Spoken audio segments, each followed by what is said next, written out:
শ্বশুর শাশুড়ি রয়েছে, তাদেরকে কখনো তুমি গালাগালা তাদের মনে দুঃখ দিস মা, তাদের মনে দুঃখ দিস। তারা যে গুরুজন ব্যক্তি, তাদের সেবা অর্চনা করলে ভবিষ্যতে তোমার মঙ্গল হবে মা। যাও মা, তোমার যাওয়ার সময় হয়ে গেল, তাই তোমাকে আজ প্রাণ ধরে আশীর্বাদ করলাম। তোমার এই হাতের শাখা কপালের সেতু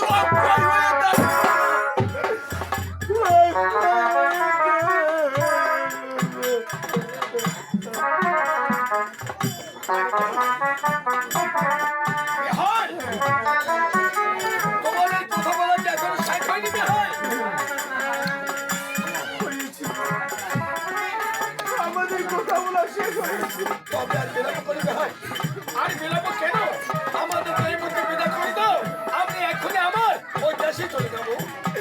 মাগু, ওই দেখো না তোমার শ্বশুর মশাই এসেছে, তার চরণে তুমি প্রণাম করো শোনা।